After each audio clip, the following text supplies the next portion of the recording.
And actually, you know what? Instead of me jumping right to the business of the business, let me go in and let me not be rude and say hello, Ian and Elhaj and Yvonne from Milwaukee. Milwaukee. I'm going to be speaking in Milwaukee this week at the Hip Hop Week. You have a Hip Hop Week event this week.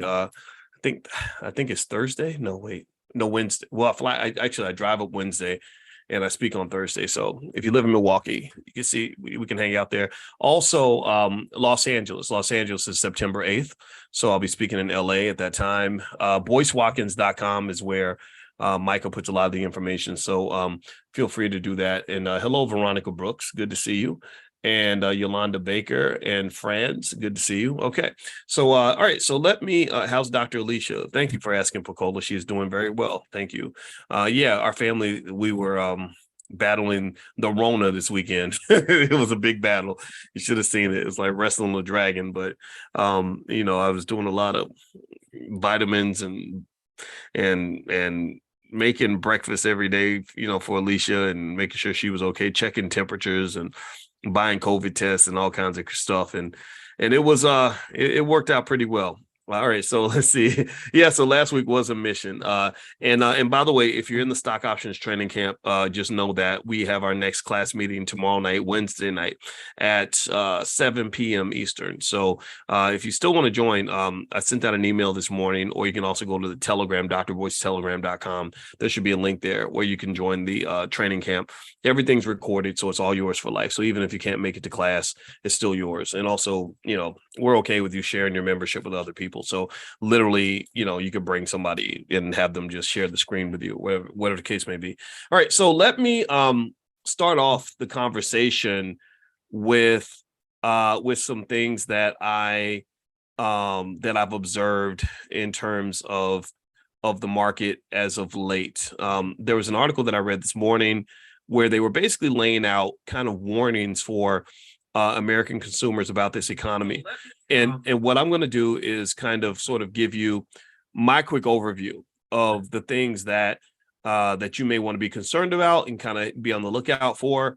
And then what I'll do is I'll read this article as well, so they can kind of give their lookout and their warning of what could, be around the corner. In my mind, this is a kind of a funny economy in the sense that the stock market's done really well, and a lot of people don't really see this as a bull market. They don't really see this as a consistent and reliable uptrend. They kind of see this as a situation where they're waiting for the other shoe to fall. Now, last week, though, a lot that other shoe kind of fell. Last week, you had a really rough week. You had several days in a row of consistent market declines. That was actually a good thing because, everything's kind of being pulled back to normal, which means that you have this opportunity to go in and buy some of your favorite stocks at a discount price. I think that's a good thing. There are some concerns about things like the housing market. I know that housing is kind of an enigma. The cost of housing has gone way up. Also, the commercial real estate market, could just sort of pop at any time. That's kind of a big fat mess waiting to happen, and it could affect banks. If that spills over into banks, that could cause significant economic challenges. But what I want you to do is I don't want you to overreact. I don't want you to panic because, I was talking to a young guy the other day. There's a guy who's going to actually join us in the Black Business School very soon for a class. His name's Michael Roberts, and he and his brother were in CNN for running a company worth over $1 billion. And so Mike, I would say he's a billionaire, but I don't know if he's technically worth $1 billion, but it doesn't matter. I know his companies are worth over $1 billion. And Mike and I were talking, and we're good friends. We went to Ghana together and stuff, and he's going to come and teach in the Black Business School. I think it's kind of cool to learn from a billionaire or somebody who's seen hundreds of millions of dollars in transactions and all that, and owns dozens of hotels and all that stuff. And so he connected me to speak with this young person that he knows. And I was talking to this young guy, and he was asking me about things like BRICS and the state of the US dollar and whether things are going to crash. And I said, yeah, all these things can happen. All these things happen all the time. BRICS is a threat, but it's a long-term threat. It's not, the headlines tend to be driven by these very dramatic stories that, because I don't know if it's funny. It almost reminds me of like rap, when you had Ja Rule versus 50 Cent and who's going to win and all this other stuff, and people like that drama. But there's nothing dramatic about any of that, in my view, in the sense that there's always changing headwinds in the economy, in the global economy. The United States is still the 800-pound gorilla. Our financial markets are powerful, liquid. The dollar's not going to collapse tomorrow. There are longer term problems. So if you say went 50 years down the pike, then yeah, you might see some of these things develop. But in terms of what's going to happen this year, next year, the next 5 years, next 10, 15, 20 years, all these things are really not a major factor. But one thing that I did see was this piece. Let me see if I can find it here. They said, this is in CNBC. They said, as economists point to a soft landing for the U.S. economy, here are financial risks for consumers to watch. Forecasts for a recession have turned to predictions of a soft landing.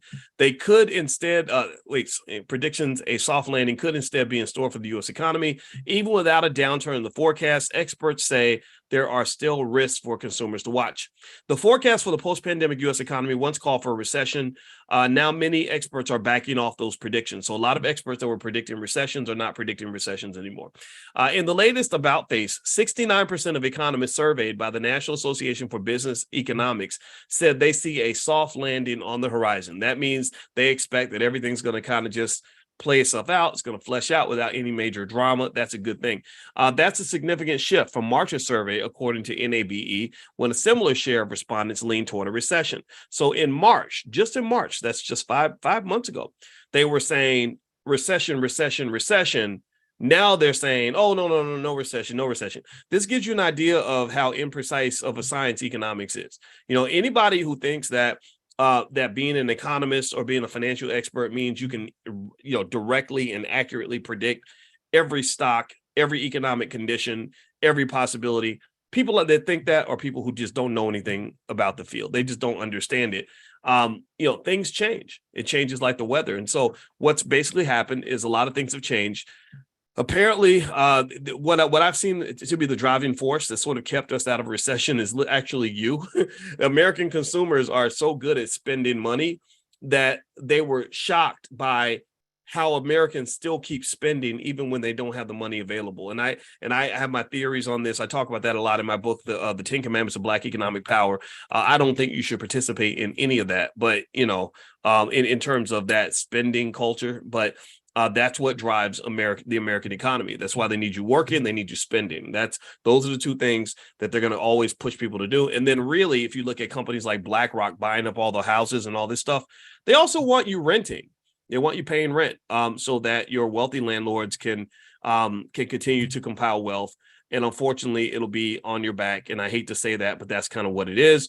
Because I've explained to you on many occasions that unfortunately capitalism at its limit, when you don't prepare yourself or prepare your children, it turns into slavery. It's just like slavery. It's a variant. In fact, capitalism isn't a variant of slavery. Capitalism was here when slavery was here. It's just that slaves just happen to make great products, unfortunately. And it's kind of crazy. It's sad. I mean, it's really messed up, right? But that's literally what what I see. And so I see Lewis is from Louisville. Louisville's making me sad right now. I just talked this morning to somebody I know who the father of her child just got shot in Louisville. And apparently there are people dying everywhere, because I had another cousin in Louisville who just died from a drug overdose. So a lot of death, a lot of when we talk about bad culture and things like that, don't just think that this is stuff that I talk about and write about. This is stuff that I'm literally hearing about, seeing, and experiencing on a daily basis, literally in my own family, in my own space.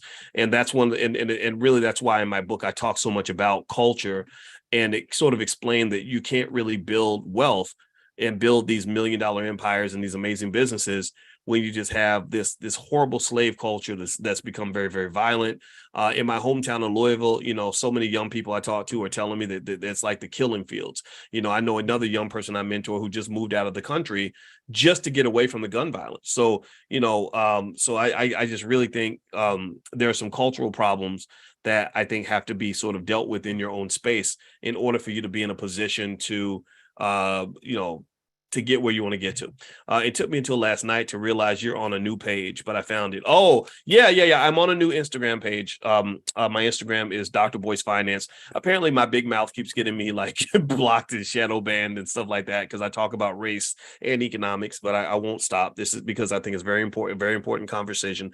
But I am on Instagram at Dr. Boyce Finance, so feel free to follow me there. All right, so let's see here. It says a recession consists of at least 2 consecutive quarters of a decline in gross domestic product or GDP. So they said also still some experts are holding tight to their recession predictions.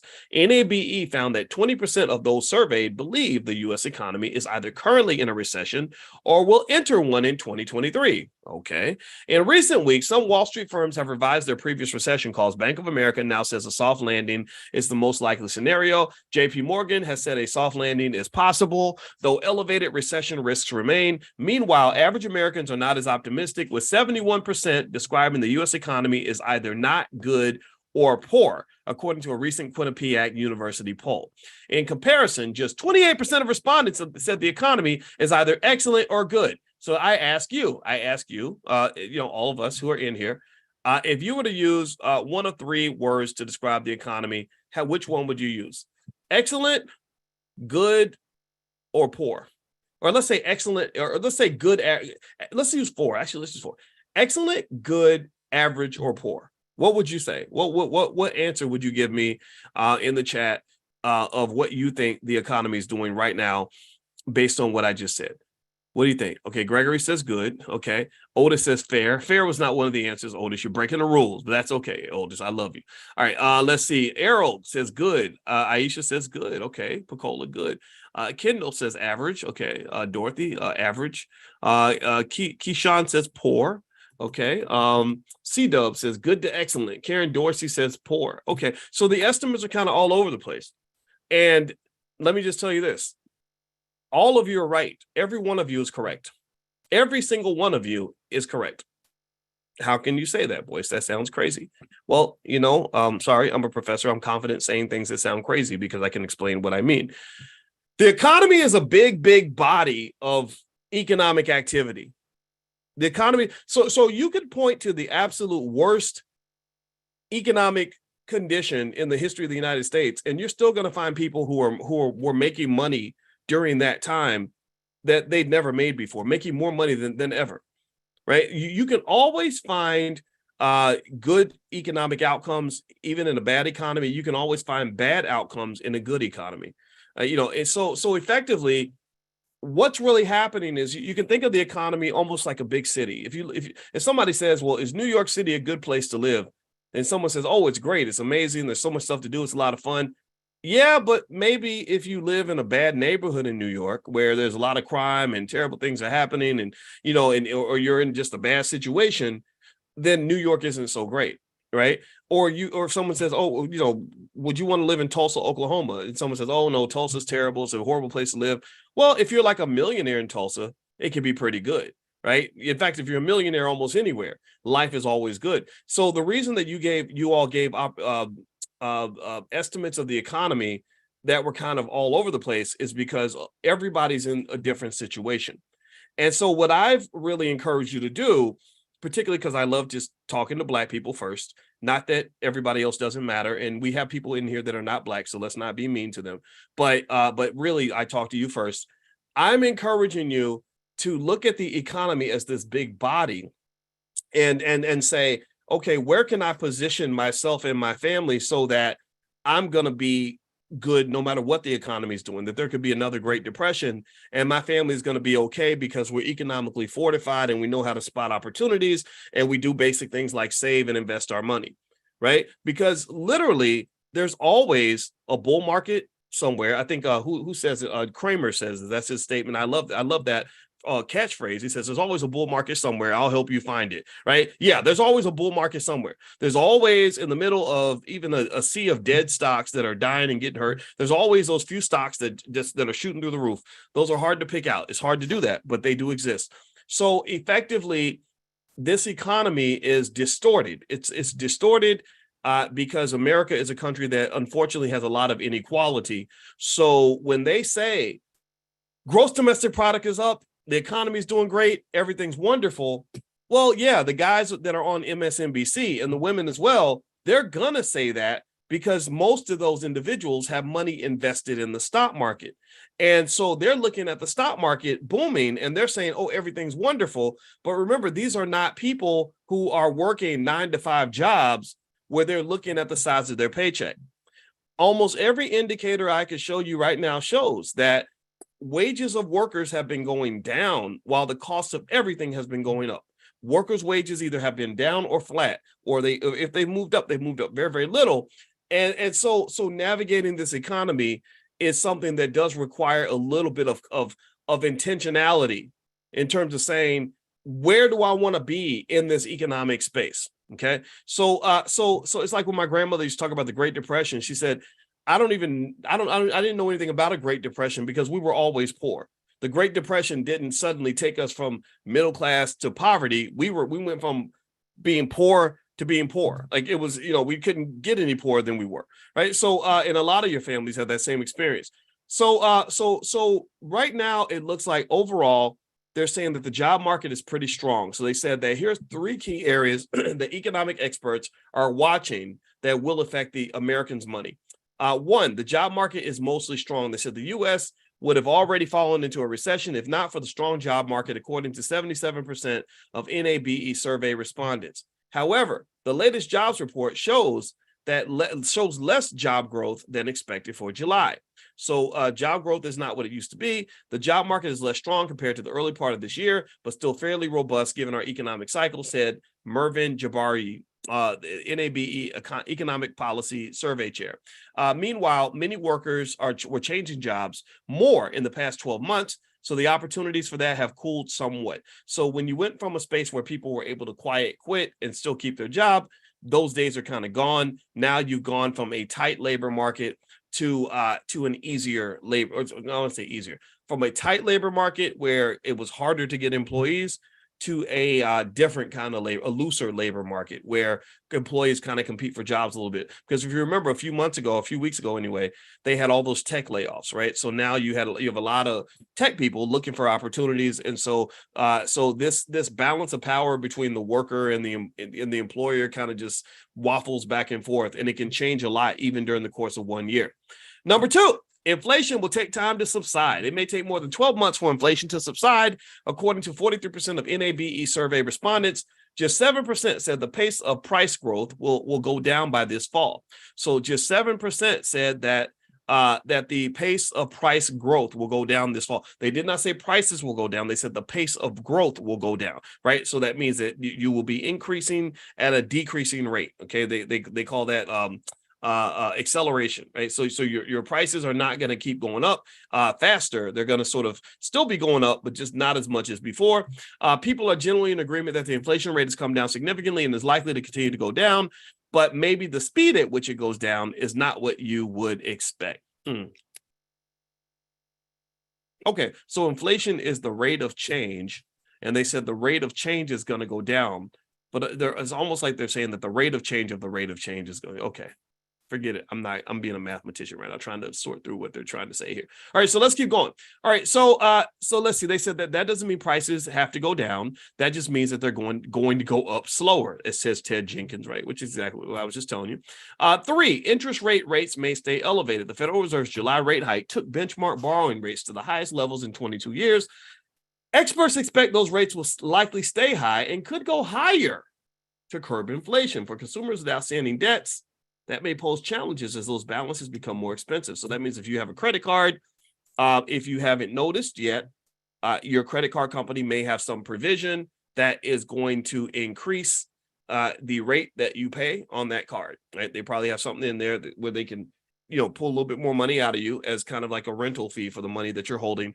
So reducing some of those credit card balances might, that might be a good way to save and invest. In fact, I would almost argue that if I have a choice between paying off high interest credit card debt versus investing more, I would at least balance between the two. Now the benefit of investing is that even if you don't make the same rate of return that you're paying on your debt, investing gives you that liquidity piece.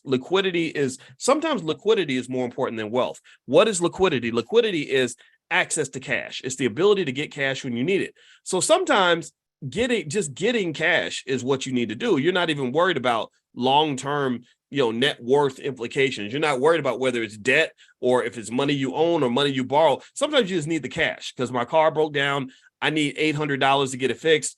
I need access to that cash, right? Do you get what I'm saying? Give me a yes if you follow what I'm saying. So a lot of businesses actually fail due to a lack of liquidity. In fact, more businesses fail due to a lack of liquidity than there are that fail due to a lack of profitability. Profitability is important, but profitability is longer term, right? Well, actually, really, wealth is long term. Profitability is more medium term. Liquidity is right now. Liquidity means, for example, here's an example of a situation where liquidity will kick you in the butt. Imagine if you own a house that's worth $10 million and you have to pay a utility bill that's $750 or you're going to lose your house and you got to pay it by Tuesday. Well, it doesn't matter that your house is worth a lot of money unless somebody can help you get access to liquidity. If you don't have income or you don't have any cash available, or let's say you go to the bank and you say, hey, I got to pay this bill by Tuesday or they're going to take my house or whatever. I'm pretending here. And they say, oh, well, fill out these forms and you might get a loan, but we won't be able to get the money to you for another 4 weeks. Well, in that case, that sucks because time is not on your side. And as I mentioned to you, when you're talking about finance, right, and money and economics, there are these different variables that I want you to keep in mind as you understand how economics works. And it's almost like a family of concepts that kind of define stock markets and everything else. And so some of those concepts might be profitability, risk, asset liability, cash flow, liquidity. That's another one. We just talked about that. Or time. Time is a member of that economic family too. Time shows up to the family barbecue also and is like, hey, I matter too, right? Because when you're looking at how how assets are valued, or you're looking at where stock prices come from and stuff like that, time is always right in there. Time's right there in the mix. Because in that particular example where you have this $10 million house, but you need money by next Tuesday, well, then what's worked against you is time, right? So someone may say, well, you know what? You owe $750 by next Tuesday. I'll loan you the money, but I want you to pay me 40% interest. Well, I mean, to some extent, what you really kind of bought is some time, right? They're selling you time. They're like, oh, I'll create this little financial time machine. I'll get the money to you right away, or I'll get this liquidity to you, but you're gonna have to pay for that. So you're buying both. You could say you're buying liquidity, or you're buying time, or you're buying both. Or maybe if you have to pay a massive fee to the bank to get a little more time, right? Time is money, right? When we talk about stock options, like tomorrow night, we're doing the training camp. Feel free to join us. Just go to boycewatkins.com. The link is right there. When you talk about stock options, time is everything in stock options, because all options sort of do is they put you in the game. They give you an opportunity to make money or to protect your money, but there's always a time limit. So with stock options, I think of it almost like when I go stay in a hotel room. When I stay in a hotel room, they say, well, how much time do you want to have this room? Because during that particular time, this is your room and you get to pretend like you're the owner. And during that time, that's your territory. You can mess the room up. You go in and out. You could kick people out if they don't want to, if you don't want them in your room. But once your time is up, you got to go. You have no rights anymore, right? So the more time I want, what do I have to do? I have to pay more money. Right. So the same thing is really true with options. A lot of times it's true in business. So going back to what I said originally, my original premise that it's better to pay, in my view, most of the time, not investment advice. I have to make that clear. But this is the way I view things. It's better sometimes to pay off high interest credit card debt than it is to immediately invest all your money in the stock market. I don't know how much sense it makes to invest a ton of money, but have a bunch of credit card debt just sort of lurking over your back like a big angry gorilla ready to smack you upside the head, because that credit card debt is going to take that 14% or whatever every single year, no matter what happens. The stock market may pay you, it may not pay you. But the reason I don't think it makes sense to go all the way in the other direction, where you don't put any toward the stock market and you put all your money toward the credit cards, is because of liquidity, right? If I pay that credit card balance down, I might think I have liquidity, right? Because I've got this credit card and the balance used to be, $8,000. Now I paid it down to $2,000. So I've got an extra $6,000 of liquidity, or so I think. Well, what if the bank just decides to take that liquidity away? What if the bank just says, conditions have changed. We don't see you as a valid credit risk anymore. We're going to go ahead and take this card back, right? Or we're going to reduce your balance. And credit card companies in many cases can do that. And in fact, credit card companies, some of them look at your whole credit score, any change in your credit score period, even if it has nothing to do with them, even if you've been paying them on time every single month, you might have paid somebody else late, and they might still say, we don't want you to pay us late, so we're going to go ahead and reduce your credit line or whatever, right? So ultimately, I'm a believer in never forgetting that a bird in the hand sometimes can be better than 10 birds in the bush. And having access to some money in case something goes wrong is a really important part of providing the security for yourself that you deserve. And that's why I also encourage you to be creative and consider things like your relationships and marriage and all that as part of your economic plan. There's so many interesting conversations that I've seen. My wife and I have had some. We're going to do a pillow talk pretty soon about one of them. With this lady said she wants to go on these $300 dates, which I thought was really funny. But anyway, speaking of that, there was another article that I read, and I'm going to share this with you. It had to do with the high cost of marriage, and I got some funny stuff to tell you about that. All right, so let me tell you what this article is titled, and let me find it here. Hold on. Yeah, they said, here we go. They said you don't have to borrow money for your wedding. They said instead, you'll have a boxed macaroni and cheese marriage. Okay. They said the price of getting married has ballooned amid sticky inflation, and some couples are footing the bill with personal loans. Personal loans are more expensive after interest rate hikes, of course. The average rate on a personal loan is 11.29% as of August 16th, compared to 10.28% in 2022. While personal loans can be cheaper than higher interest credit cards, experts urge couples to consider other ways to fund a wedding. They said, driven by inflation, the average cost of a wedding ceremony and reception is $30,000 in 2022, up from $28,000 the previous year. Personal loans have become more expensive. We mentioned that. They said what you're really looking to do is setting yourself up for a box of macaroni and cheese marriage, according to an economic analyst at Bankrate. I don't know what she means by that. Personal loans typically have a fixed interest rate that, depending on the borrower's credit profile and income, can be cheaper than higher interest credit cards, right? Nuptial loans are a hard place to start a relationship. I am wholeheartedly against any couple pulling out a loan for a wedding, said Los Angeles-based wedding expert and planner Jason Reed. I think that is such a hard place to start in your relationship with your partner. And that is true, right? Financial problems are a big source of divorce and stress and everything else. And but again, nothing in finance, in my view, is a one size fits all kind of thing. I maxed out the credit card to get married to my wife, and she wanted to spend less than me, but I said, don't worry, we can pay this back. And we spent some money, and we had some debt, and she's less comfortable with debt than I am, so we paid it off, and it took maybe about 9 months to a year or something to pay it off. And so I don't think debt is always a bad thing in that particular context. But I think it does come down to this idea that if you have debt that's kind of hanging over your head for the next 5 or 10 years, or literally you have some people that get divorced 3 years later and they're still paying off the debt from the marriage, I think that obviously says that maybe you overdosed on the debt, right? So debt is not always a terrible thing. Debt can even be used for something that doesn't actually make you money. Everything that you do with money, in my view, doesn't always have to make you money. I think the goal is obviously to be financially secure, but really the bigger goal is to have a quality life. And so I don't think you have to be a stickler here. But they did suggest here, they said parents and in-laws can pool funds to help cover the wedding, but more couples are paying for the wedding themselves. There's a couple here, they said, we're paying for it ourselves, and I really did not want to go into debt for a wedding. There are many ways couples can have their special day without a new loan or pulling out a second mortgage, added Reed. Being transparent with your partner and whoever else is helping you fund or plan the wedding will avoid adding more stressors to an already high-stakes process. They said, one, vendors may offer payment plans. Most vendors have their own payment structures. You should ask about payment plans during the hiring process, okay? Credit card rewards may be useful. Some credit cards offer rewards a couple can later use for their honeymoons, okay? Nice. However, before you pull out your credit card and start swiping, ask about your vendor's preferred payment method. Most do not accept credit cards. Okay, interesting.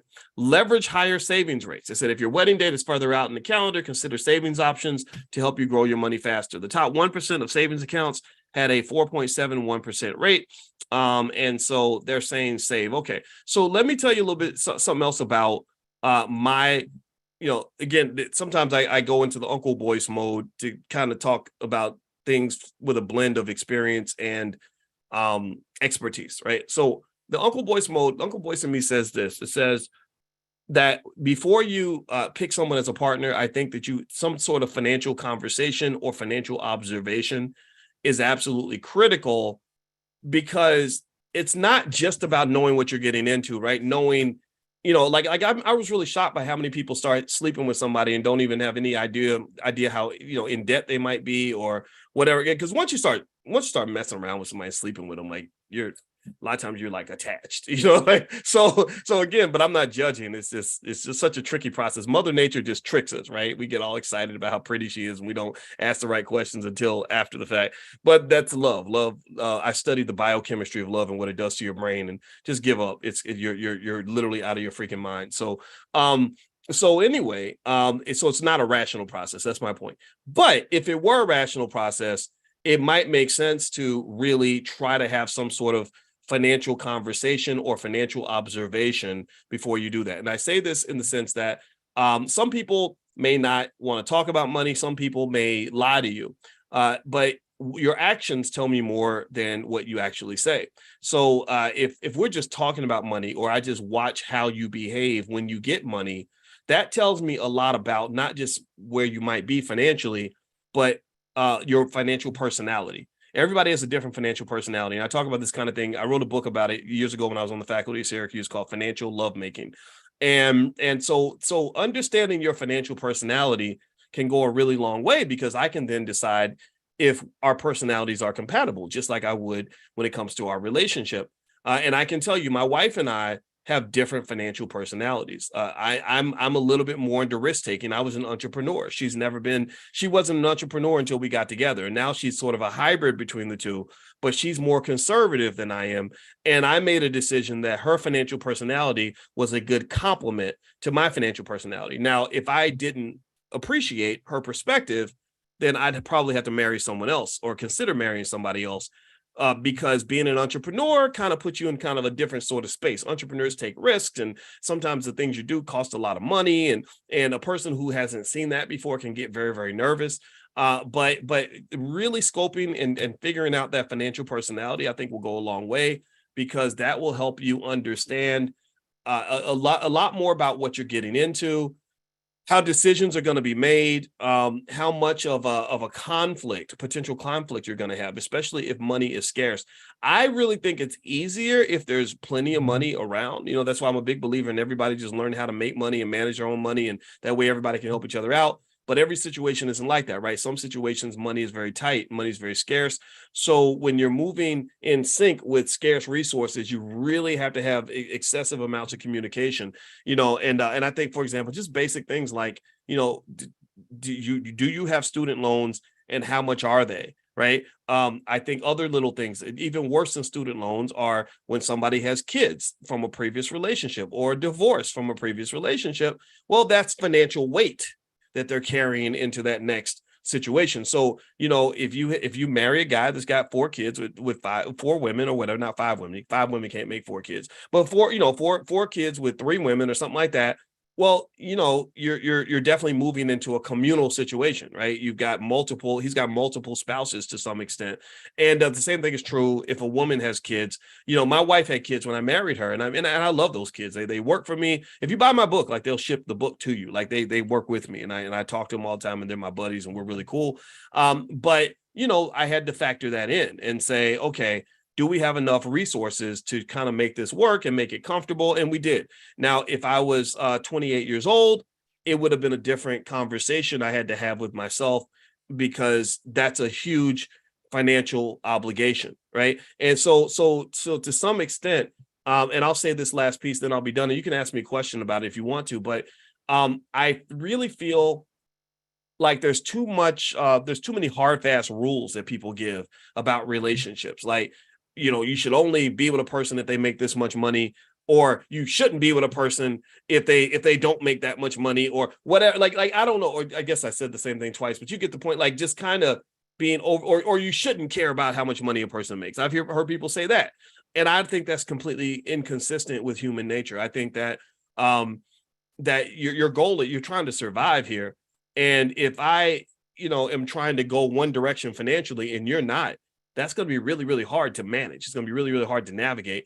And then what it does is it even shapes the types of people we're attracted to. Maybe a person may be attracted to an older man because older men, over 35 or whatever, have had a chance to make some money and have resources and provide some financial security. So if you grew up completely financially insecure and that was a source of stress for you, then it would actually be kind of natural for you to be attracted to somebody who can create stability where there typically is none, right? And then even when we talk about just what we will and won't deal with, the non-negotiables and what I won't tolerate for, and I'm not going to settle and all this other stuff, I think it's important to just consider the whole equation, because there are a lot of single parents that are really struggling financially. It's really, really hard to pay all the bills by yourself and take care of the kids and clean the house and everything. Just this weekend, my wife was sick, and I like to think I was a hell of an asset. I got up every morning, I made her breakfast.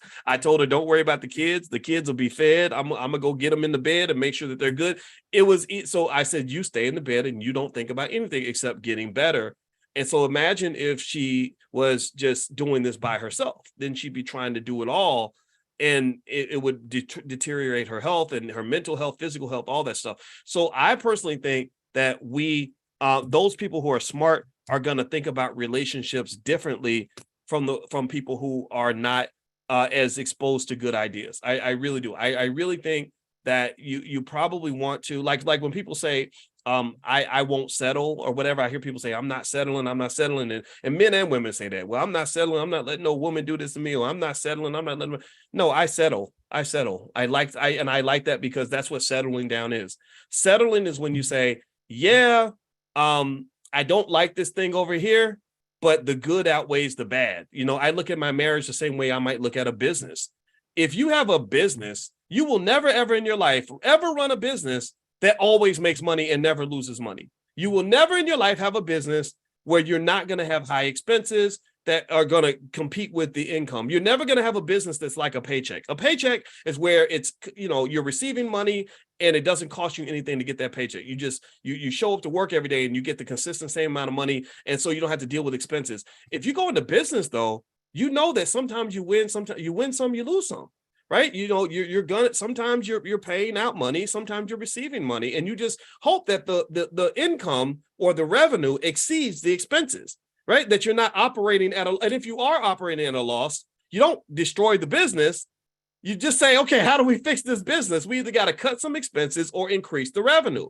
So I think marriage, in a way, honestly, I think for empire builders, I encourage you to really think of your marriage and your relationships, not just your marriage, though, just all your relationships, kind of like a business, not to the point where you're a greedy capitalist and all you're thinking about is money all the time, but to the point where maybe you're thinking like, okay, my goal is to be secure financially. Well, why? So I can have peace. Why? Because peace makes me happy. Okay. So if you want to be happy and peaceful and secure, then you have to think about how your relationships fit into that. If you're taking away from that, then we can't do this. But if you're adding to this most of the time, if 8 times out of 10, my wife is more of an asset to me than a liability, I'm not going to let that 20% of the time ruin the other 80%. Because if I do that and I say, oh man, she was mean to me, for a whole month, I'm gonna get a divorce and go find me some other random woman out here. Well, it's gonna be the same thing. It's not like, I'm gonna just go magically find this person who's as perfect as my imagination led me to believe. So I would almost really say that in most of your relationships, I would look at them like a business. And in business, if you go into business or you become an investor, One of the things you must do is you must get accustomed to the idea of losing money sometimes. That's it. I don't know a single investor anywhere who has not had periods where they lost so much money that it made their stomach hurt. Warren Buffett has lost money. McDonald's Corporation has lost money. A lot of people lose. So I would say same thing is true in relationships. I'm not worried so much about the cost. I'm really thinking, do the benefits exceed the cost? And do they exceed the cost most of the time, right? So if we operate at a loss in our marriage, right, where the headaches are here and the benefits are here, well, then what do? You try to reduce the headaches and you let some time pass, and then you increase the benefits, and then you go back into the black. Okay, do you get what I'm saying? So that's my little rant there. I hope that helps you in your economic decision making, because I really don't know if we are. I think because we live in a world where everybody just chases the person who's the cutest and who has the best sex and all these other stupid short-sighted things that we're trained to do. I think that causes us tremendous economic pain, and this is not just something I read in a book.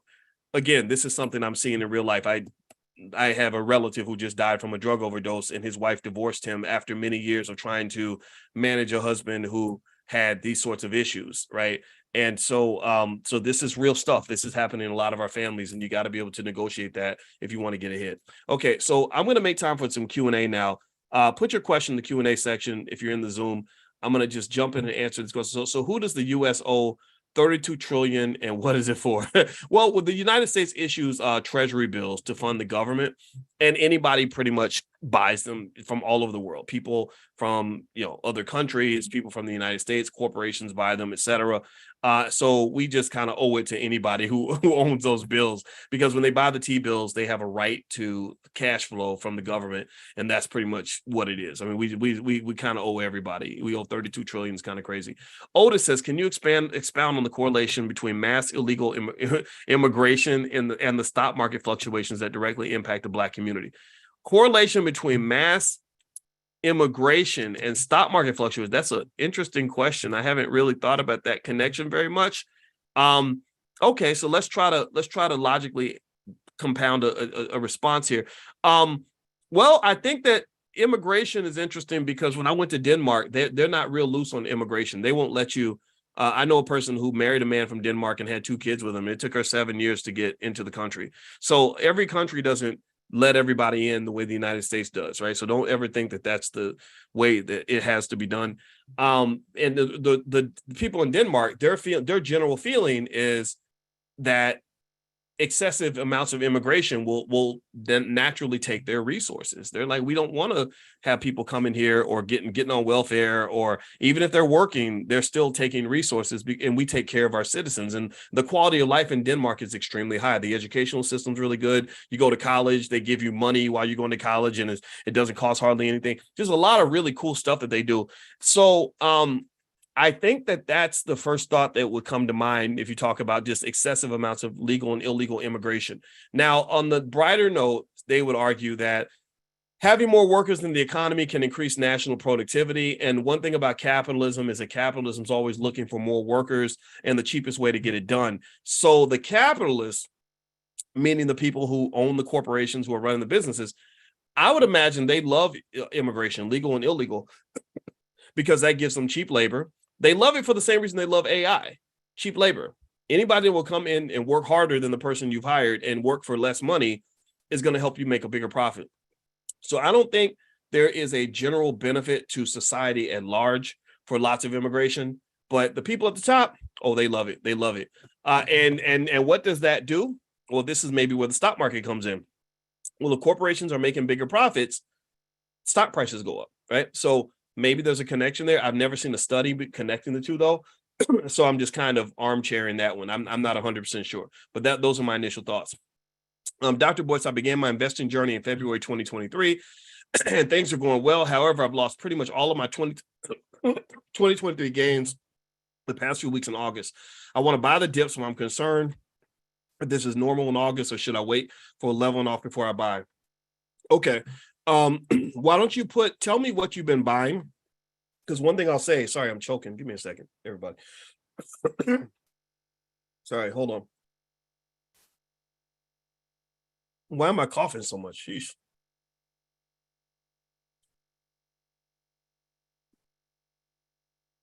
Okay, I'm back. Thank you. All right. Sorry. All right. So, um, yeah, I think that I'd be curious to know what you bought.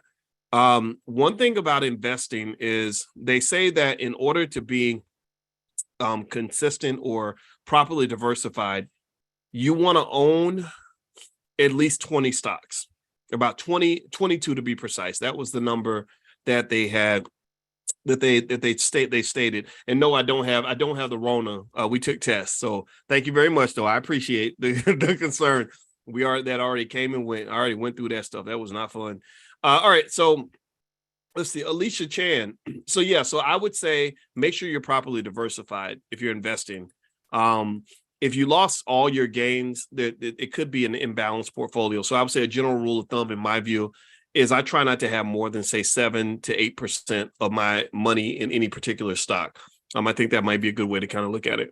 Alicia says, "What do you think about Qualcomm and Intel to invest in these tech companies that build and supply GPU chips that require for AI to run on?"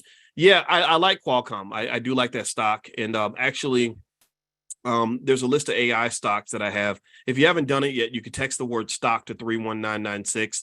If you text the word stock to 31996, I'll send you a list of AI stocks. I think that immediately comes to you. So feel free to text that. All right. What are municipal bonds? Municipal bonds are bonds that are issued by municipalities, by cities to fund their operations. So they tend to have tax benefits associated with them. You're not going to get rich on municipal bonds. In fact, bonds don't really make people rich. Bonds help you kind of stay rich. They help you put your money in safe places that are going to get you cash flow. But typically, the people that buy bonds most of the time are people that either want minimal risk, maybe they're retirees or something like that, or they're very wealthy people. Let's see here. Is AI stock programming a lazy way to trade? I guess it depends on what algorithm is being used. I've heard some AI out there is pretty good at trading. Um, I don't know. I mean, if you see something that looks like it works, maybe you test it out with a little bit of money. And if you like it, then maybe you add a little bit more. I could see AI being very good at trading. But the thing about trading is that trading's just not really, you know, like that sort of buy, sell stuff. That's really gunslinging. It's not, I mean, they make it look glamorous on TV shows like Billions. But remember, on Billions, the main character on the show Billions, he's an insider trader. He breaks the law. So he's, so I don't really know if that's, the best way to make that long-term income that you're looking for, that long-term wealth. What do you think about getting with a woman with 120K in student loan debt? I think it depends on what your income level is and how much you love the woman. And I think that if you're, remember, everybody doesn't care about money at the same rate. For some people, I'll tell you, I honestly, I like money. Money's fine, but I love my wife. I'd be in debt to be married to my wife. I'd take $1 million in debt to marry that lady, because I know enough about money to know that money isn't everything, and, but but then again, though, maybe that's not the most rational decision, but I don't think you have to make every decision rationally. I think that there should be room for you to make choices that are going to make you happy. But again, that's my bias, though. That's my preference, right? So I don't want you to take what I say as the gospel. It's not gospel. It's a perspective, right? And it's a perspective based on some exposure and analysis and insight, but it's still a perspective. There's still a little bit of bias in there, or Boyce in there, right? So just remember that. But yeah, I don't let me tell you who to marry. Don't let anybody tell you who to marry. Shoot, I'm telling you, I I had I had an aunt one time who saw me like with this girl that I was dating, or I wasn't dating her. I kind of liked her, but I was kind of nervous about dating her. I wasn't sure if she was the right fit. I was in my 20s, and my aunt said, "I think you like her. Why don't you just go date her?" And I was like, "No, I don't know. I don't, because blah blah blah blah." And she said, "No, I know you like her, and she likes you, and y'all should get together." So I was like, "Oh, okay, sure." And so for some reason, hearing my aunt tell me I should date this person made me date this person. So I dated this lady. We dated for about 4 years. And then after we got done, and I was kind of like salty about how it ended, it didn't quite work out the way I wanted it to.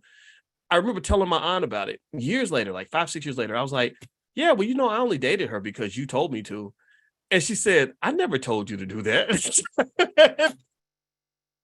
And I was like, yes, you did. And she's like, I never said that.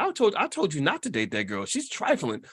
And so what I learned from that experience is that it takes nothing for somebody to give you advice that literally will change the next several years of your life, right? You're sitting there, you're trying to decide, do I want to be a carpenter or an engineer? And your uncle is sitting there with a beer in his hand, at Thanksgiving dinner. And he's like, you need to be an engineer, boy. Yeah, don't nobody want to be no damn carpenter. And you're like, okay, well, I'm going to be an engineer because Uncle Willie tipped the scale in that direction. So next thing you know, you spend the next 25, 30 years of your life doing a certain profession that you may not even enjoy because your Uncle Willie had a beer in his hand and told you to become an engineer. Whereas if he had said be a carpenter, you would have spent 30 years being a carpenter. That's a hell of a butterfly effect, right? So I would encourage you to be aware of those butterfly effects and not let them affect. Seriously, for major decisions, I think they should be made by you. That's it, period. Because you're going to be the one that's going to have to live with that. So that's my thought on that. All right, thoughts on VTI versus VOO.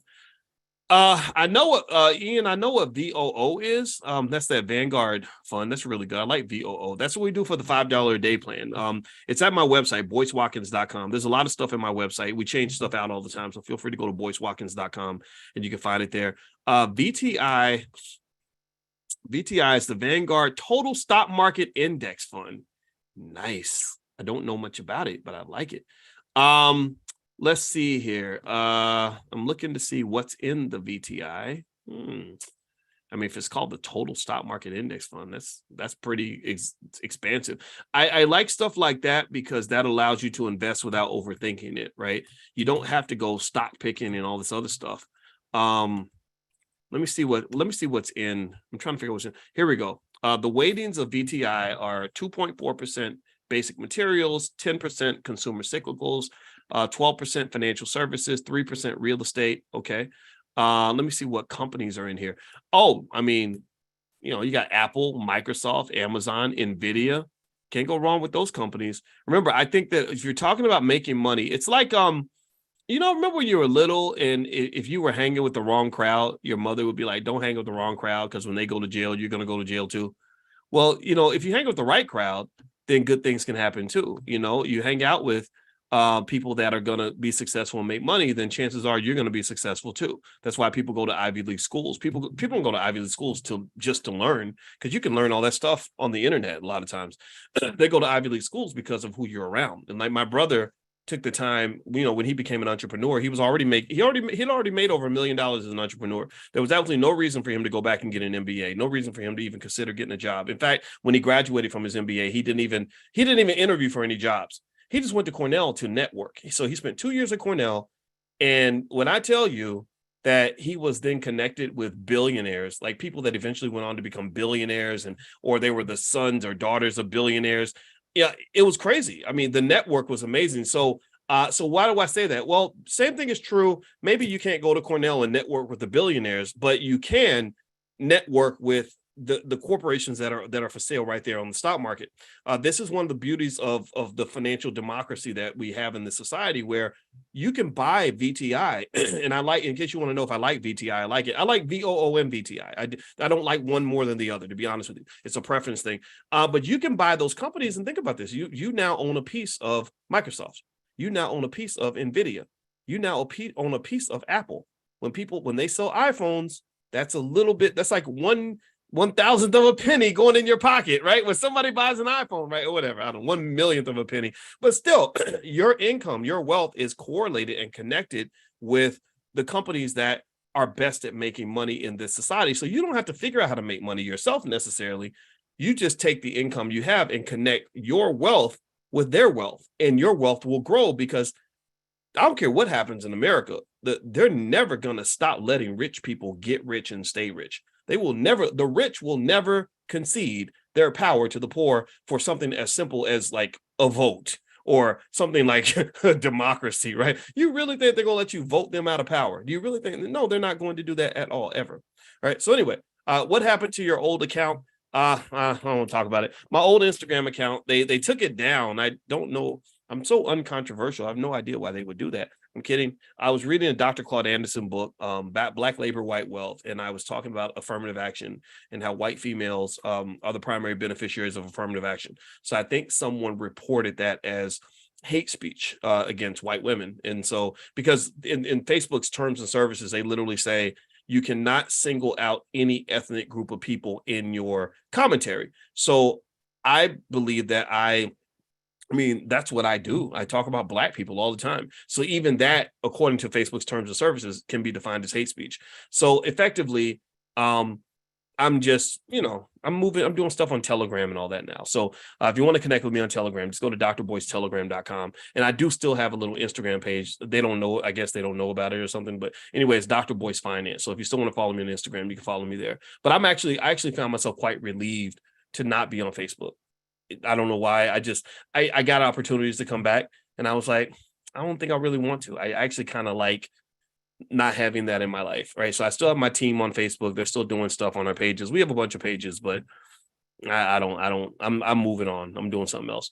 All right. So Sandy Green, Dr. Boyce, what is the earliest age to open a stock for children on the $5 a day plan? The earliest age, Sandy, is to get your child started when it comes to investing is the earliest age would be negative 10 years old, 10 years before they're born. But actually, no, that's not the earliest age. The earlier age would be negative 11 years old. No. Actually, negative 11 is not the early. Let's go to negative 12. No. Let's go to negative 13. And why am I saying that? I sound stupid when I say this, but here's why I'm saying it. There's no such thing as too early.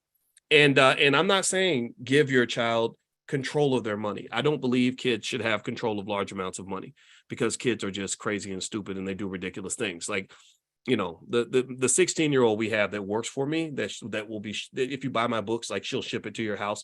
She's super smart, super, intelligent, organized, all that stuff.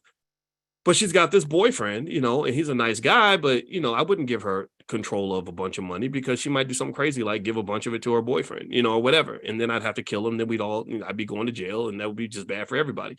So instead of sending myself to jail by giving her all this money early, what we do is we just manage it for her until she gets to a point where she is able to manage it herself. And that might be like 28 years old. I like 28. I don't know why I like 28. But anyway, because the other thing too is if you give your kids too much too early, I think you're taking away their opportunity to develop the same energy and drive that you develop by being hungry.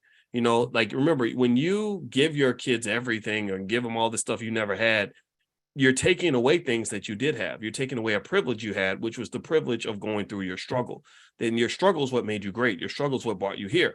So for some of you, for a lot of you. So I just believe in letting them kind of go through the struggle, letting them kind of fight. And then I get to sit back as a guardian angel and I'm just sitting on the phone like, so how's it going? Oh, it's so hard. I don't know what I'm going to do. Oh, wow. Well, good luck. Well, you need some advice? No. Okay, well, let me know how it goes, right? So, but I'm watching, I'm monitoring, right? So that it doesn't get too bad. You watching the guardrails to make sure that that nothing falls off a cliff. And then what happens is that when they score those little touchdowns or they need that little boost, you can pop in as the fairy godfather and say, oh, you're trying to buy your first house. Well, here's $8,000 toward your first home, right? Because you've already done a lot of the work. Let me do a little bit more. Oh, you want to go to Europe and travel? This is real life stuff. This is what I really did with my kids, right? Oh, you want to go to Europe and travel? Okay. You saved up 2,000, but you need 4. Okay. Well, I'll loan you the other 2. But in the back of my mind, I'm thinking, really, I'm going to give you the other 2, but I want you to think it's a loan because I want you to process and figure out how you're going to pay it back. Right. Because I want you to struggle. I want you to hustle, right? I want you to meet me halfway. And then we can really go do this thing. We can really go conquer this thing instead of me just doing everything for you and then you not being appreciative and you being weakened and broken and incapable of doing anything on your own. And then to that point, I've kind of cursed you. So the $5 a day plan, I've talked to teenagers about this who were 8 years, 10 years away from having kids. I said, yeah, if you start investing now, I said, you're going to have kids one day, right? Yeah. Well, the more time, the more of a running start you get. Like I'm thinking about Sha'Carri Richardson, who, by the way, just became the fastest woman on the planet. Well, she runs the 100-meter dash, and she barely won by like a micro inch. She barely beat Sharika Jackson from Jamaica. It was a beautiful race. I was so happy for her. Well, imagine if Sha'Carri had gotten like a running start. If she'd gotten a running start, she would have been so far ahead that nobody would have caught. Like they would have had a chance to catch her. Right. In fact, last year, the women's 4x100-meter relay team won the gold medal against the Jamaicans. And if you remember, TT Terry ran the last leg for the United States, and Sharika Jackson was like chasing her down, like literally hunting her down like a dog chasing a rabbit through the woods. And she couldn't catch her. Why didn't she not catch her? She didn't catch her because TT Terry had a head start. She had a running start. Right. So even though she wasn't running as fast, Sharika could not catch her. So imagine if Sha'Carri had a running start, she would have won that race by 15, 20 meters. Why do I say that? Well, because when you start investing for your kid early, as much as possible, and you're doing it consistently, not overthinking it, Victor, Oscar every week, VTI, SPY, those are some of the stocks you could pick, right? Every week, just autopilot. And you're doing this when they're negative 10 years old. Well, guess what? By the time they are 30, that child is sitting on over $1 million. They are a 30-year-old with $1 million in the bank. Can't nobody tell them nothing. And all that happened was way back in 2023, somebody in their family cared enough about them to make a plan for their success. That's all that has to occur, right? So ultimately, I would not, if you have grandkids, it's a great gift for your grandkids. BoyceWatkins.com. Go to BoyceWatkins.com. I have it right there. You can feel free to take a look at it. And it's an easy play. It's an easy win for your kids. Let's see. Next, I have great grands that age from infants to toddlers, and how about to start their account in their name or their parents' name because they are under the age of 18. Yeah, I would start it in some adults' names. So I think custodial accounts, if you give them a custodial account in their name, which you can do, I will put a limited amount of money in the custodial account, but the big money should be controlled by the responsible adults or by a trust or something like that. I do not give lots of money to children. Ian Cardi. Should we wait and go through your investing course until we start dealing with options, or would you recommend jumping right into options as well? You can do either one. If you're in the Prime program, which is drboyceprime.com, we have all the stock market stuff available and all the stock option stuff available from beginning to middle to advanced. All that stuff is available to you. It's totally up to you. I recommend some understanding of stocks before you dive into options, because you want to understand the parent before you start learning about the kids, right? You want to understand the source before you start understanding the extension, the derivatives, because options exist only because stocks exist. If the stock market is gone, then there really pretty much is no options market, at least not that particular side of the options market. So options, in my view, are kind of seen as more an advanced version of stocks. So I think of options like the way if you go into a restaurant, the stocks might be the food that's on your plate. The options might be like the ketchup and the mustard and the salt and the pepper, the condiments, the spices, right? That spice up the food. If there is no food, you can't make a meal with just ketchup and mustard and mayonnaise, right? It's not going to taste that good. All right. So let's see. Does it matter how many shares you buy of a company? No, it doesn't. You just do what you can. If I buy one share of a company each week, or should I focus on the amount of shares to buy weekly? It does not matter. It does not matter. It does not matter. I know people that invest $10 a week, $20 a week. But what I really say to people is don't cheat yourself by underselling yourself, right? Like I would literally take the thing in your life that you are comfortable spending money on. Like think of something that you do where you're okay with dropping a couple of dollars on it. Whether it's going out to eat into the movies, or going to the mall, or going on vacation, or spending money on your car note, or going to buy a Coach purse. Like what are some examples? Where are some areas where you're like, I'm okay with spending money on this? I would then match just whatever you're doing, whatever you're living your best life over here, match your investment with that same level. Live your best life over here, because here you're living your best life today, but if you're investing, you're living your best life 5, 10, 20 years from now. You're living an even better life as time goes on. So maybe a good measuring stick might be, let's say I really like to have a nice car. and I decide I want to be like the other millions of Americans. I'm going to get me a brand new car, and my car note's going to be $750 a month. That's the average new car note right now, I think, or about 723, something like that.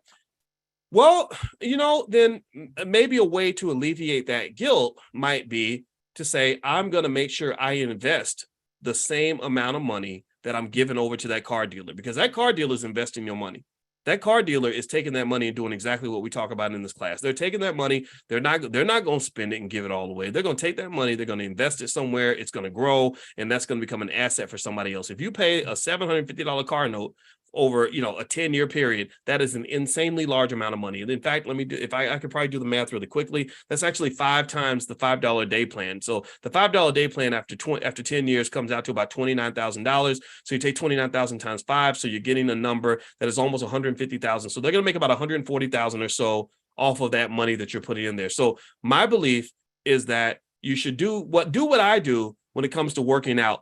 I eat like a fat person. I do. I can't help it. I just like good food. I got Twizzlers in my cabinet.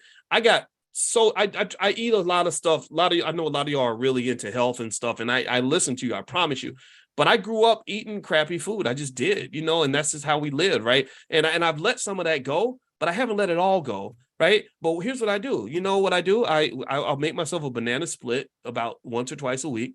And what I just promised myself is I say, we're going to work our butts. We're going to work out like crazy tomorrow to make up for the banana split. Now, is that the best way to go? No. If I didn't eat the banana split at all, maybe I'd look like an Olympic athlete now, right? No body fat at all.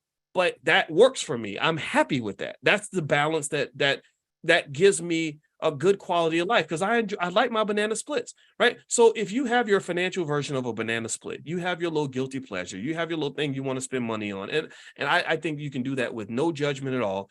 I'm just asking you to simply create a little add-on, just like the way I go to the gym after I eat my banana splits.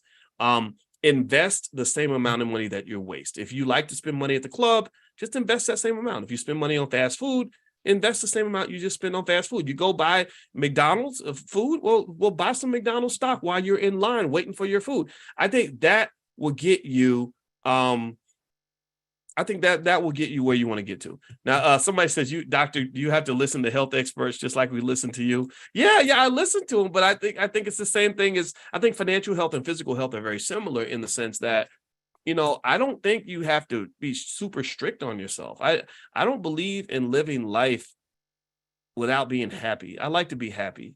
I just do. I like to be comfortable. I like to enjoy what I'm doing.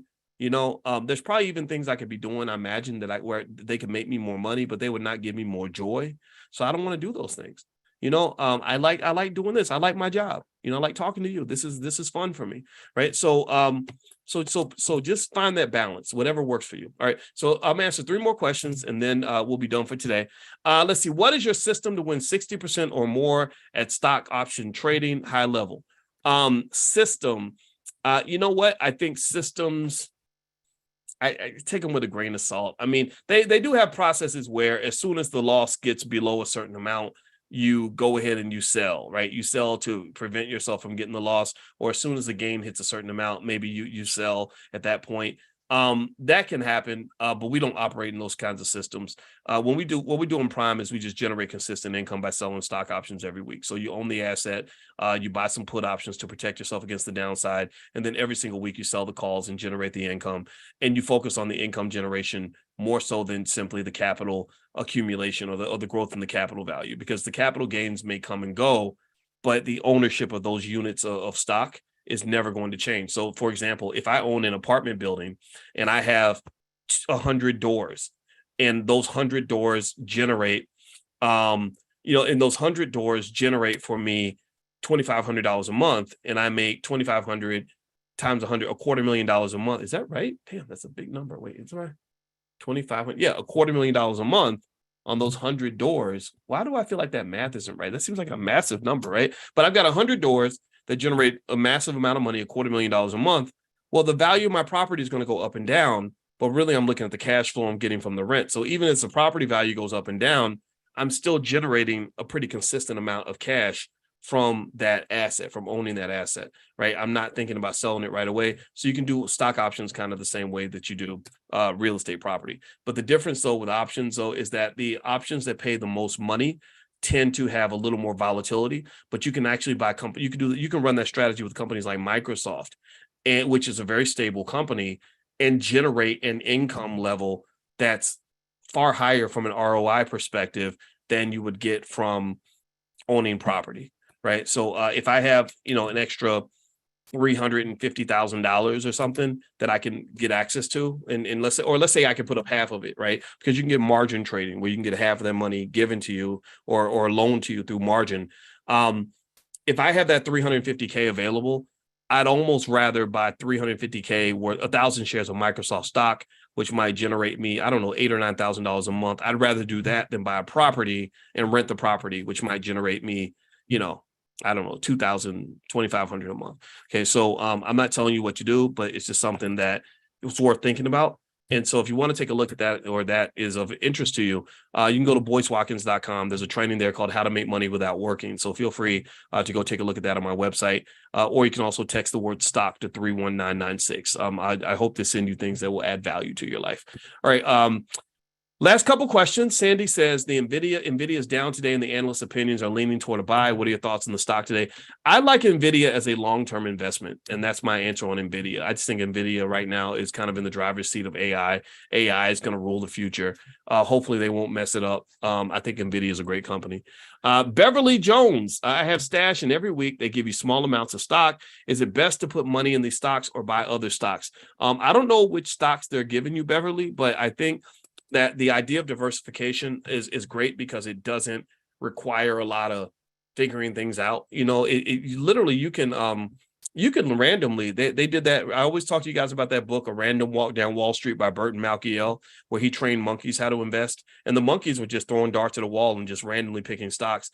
And even by randomly picking stocks, I kid you not, the monkeys had this basket of stocks, like 25 or 30 stocks, and they made money. They made money because that's how it's called the efficient markets hypothesis. That's what, if you're interested, you can Google it, the efficient markets hypothesis. That's a great thing to kind of understand generally. And what it kind of does is it reminds me of this verse E40 had one time. E40 is one of my favorite rappers. I don't know E40. I wish I could meet him. I know people that know him. I know his sister Sugar T, but I don't know E40. Anyway, he had this song where he says, "God protects babies and fools."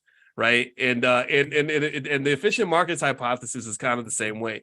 The efficient markets hypothesis protects babies and fools when it comes to investing. And what it basically means is that, generally speaking, stock prices they sort of impound all the publicly available information about that stock. So if you go to the market and you're blindly sort of picking a basket of stocks and you're just picking, let's say you're just picking from the S&P 500, right? Instead of picking these, what do you call it? These penny stocks and all this other stuff. People go, let's say you're sticking with the mainstream companies. You just randomly pick, you're like, okay, I'm gonna buy some Apple today, I'm gonna buy some Google today, I'm gonna buy some Microsoft today. Well, the efficient markets hypothesis kind of protects you because maybe financially you may not be a fool. Nobody in here is a fool. I wouldn't call anybody in here a fool, but you might be a baby.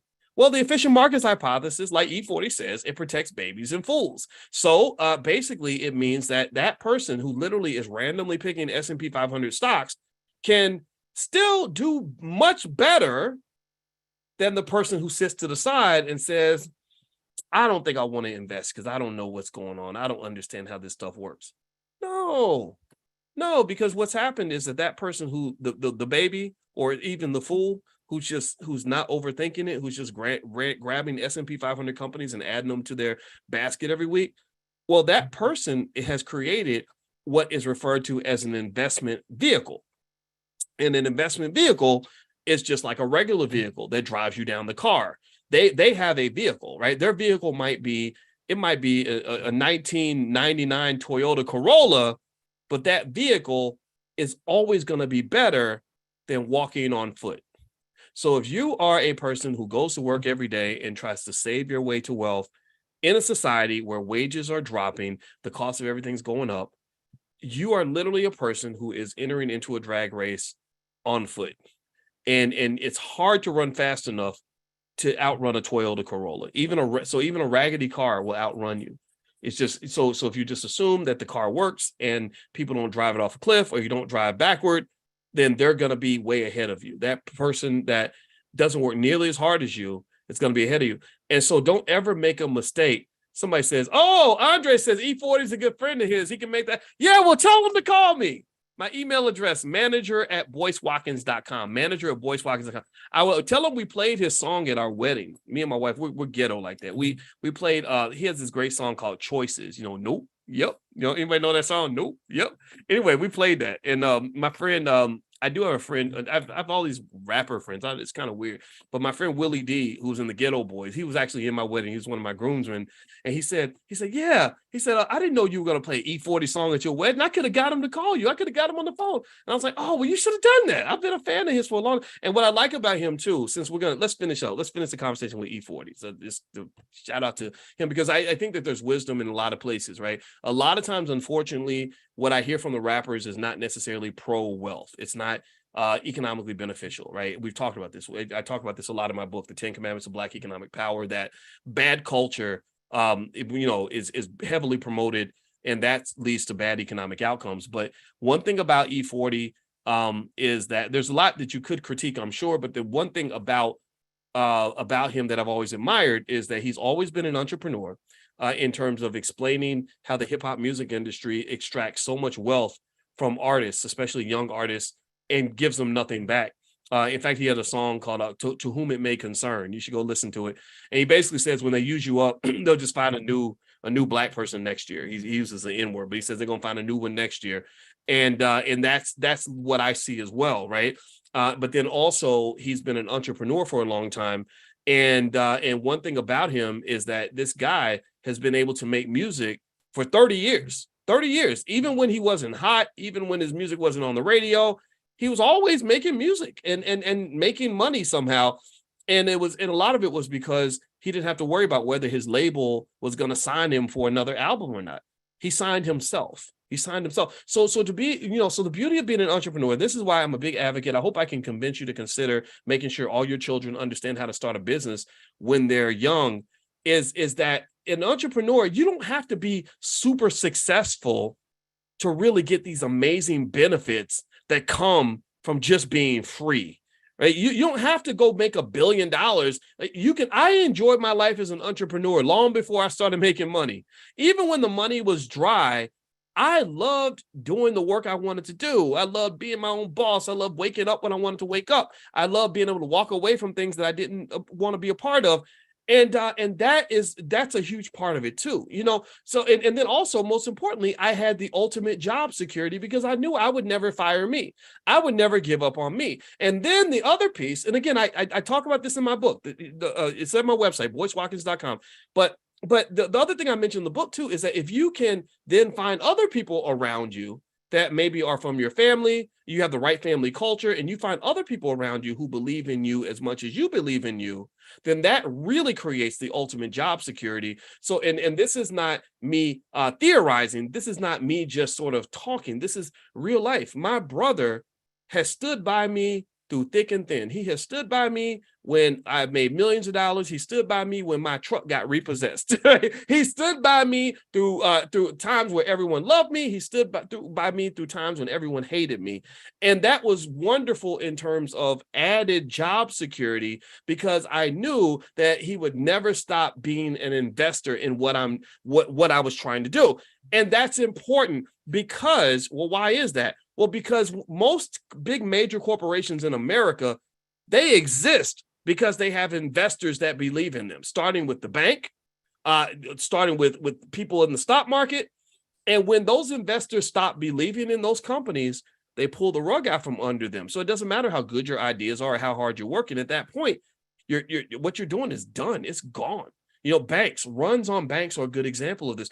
Whenever or if you see a company fail because its investors pull out or the banks won't loan it money anymore, that's similar to a run on a bank. It's just a simple loss of confidence where people say, I'm not, you're not, give me my money back. I'm not participating in this anymore, right? So effectively, I think that for Black folks, in fact, let's go even further. When you lose your job, even though you work extremely hard and you have all the credentials and you're very, very talented, or if you're an artist and you lose your deal, even though you got your best album inside of you, but the label still won't invest in you anymore.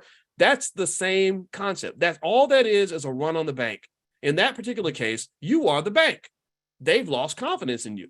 And when they lose confidence in you, they don't invest in you. And when they don't invest in you, then that kills the possibility of anything happening that could be good in your life at that point, economically speaking, right? But if you control that source, right? If you are the entrepreneur, if the business comes out of your family, if the people around you that you're working with are people who just know who you are and believe in you no matter what, through thick and thin, that creates a kind of security and peace and sturdiness to your economic situation that you don't get when you are leaning on corporate America or some white guy or Hollywood or the music industry to keep investing in you. Do you follow what I'm saying? I hope that this makes sense, right? Like that's what it's so think about these sorts of things when you're talking about how to manage your economic reality. There's a million ways to skin that cat. I want you to make sure your kids don't know just one way. I want them to know all the ways and be able to understand all the variables so that nothing surprises them. So that when something goes wrong, they're not sitting there in shock because they thought they had job security when really they didn't. Corporate America doesn't provide job security anymore. You have to find that yourself. All right. So I hope this conversation was helpful. I hope this class was beneficial to you. I appreciate hanging out with you all. And I saw somebody said they missed the book club. We're going to do the last stock options training camp tomorrow night during the book club time. And then after, and actually, I'm going to do one more meeting, but it won't be during book club time. So I'll probably schedule it on the weekend or something like that. But I owe you guys an extra class. So we're going to do actually 3 meetings for the training camp. If you still want to join us, you can go to the Telegram page, drboycetelegram.com, or you can text the word stock to 31996. I'll send out the link right before we meet for class tomorrow. And also on my website, boycewatkins.com, there's lots of good resources there. The $5 day plan is there. The training on how to make money without working is there. You can get tickets to the All Black National Convention there. Everything's pretty much there at my website. So feel free to go there. All right. So have a good day, everybody. I will see you all next week. We will meet next Tuesday at 11 a.m. Eastern time. Mark that on